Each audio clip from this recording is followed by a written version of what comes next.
దేవుడు అంటే ఎవరంటే మనకి సంబంధం లేని వ్యక్తులకి, మనకి లాభం లేని పనికి ఎవరైతే ముందుకెళ్ళి సాయం చేస్తారో వాడే దేవుడు అంటే.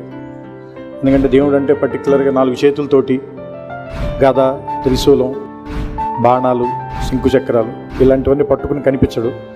మనుషుల్లోనే డిఫరెంట్ స్టేజెస్లో, డిఫరెంట్ ఏరియాస్, డిఫరెంట్ పర్సన్స్లో మనకు ఆ సమయానికి కనిపించి మనకి హెల్ప్ చేసి వెళ్ళిపోతూ ఉంటాడు.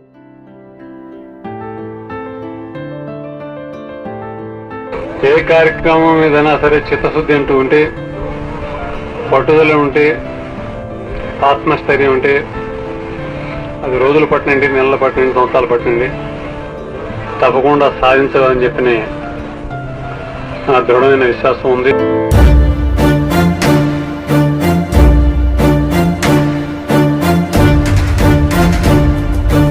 20 సంవత్సరాల పాటు రంగగారిని ఆదరించి అభిమానిస్తున్న ప్రతి ఒక్కరికి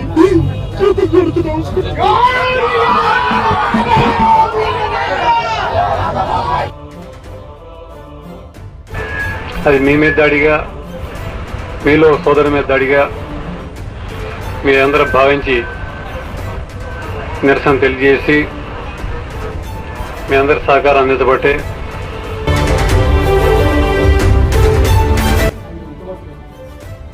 ఇక్కడ ఉన్న వాళ్ళందరూ కాపులేనాయా? ఇక్కడ ఉన్న వాళ్ళందరూ కాపులేనా? కులం ముద్ర వేసి ఆయన అభిమానించే వాళ్ళు ఇతర కులాల్లో లేరా అని అడుగుతా ఉన్నాను నేను. లేరని చెప్పనుకుంటే అది మీ భ్రమ. అన్ని కులాల వాళ్ళు ఉన్నారు, అది అన్ని మతాల వాళ్ళు ఉన్నారు. అది అయితే ఎవరి దయాదాక్షల మీద మనం బతకాల్సిన అవసరం లేదు.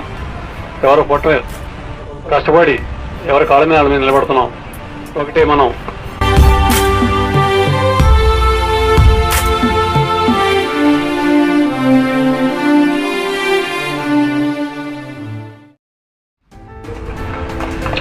నాయకత్వం అప్పుడు దానికి సిద్ధపడాలి, దీనికి సిద్ధపడాలనే ప్రధాన ధ్యేయం.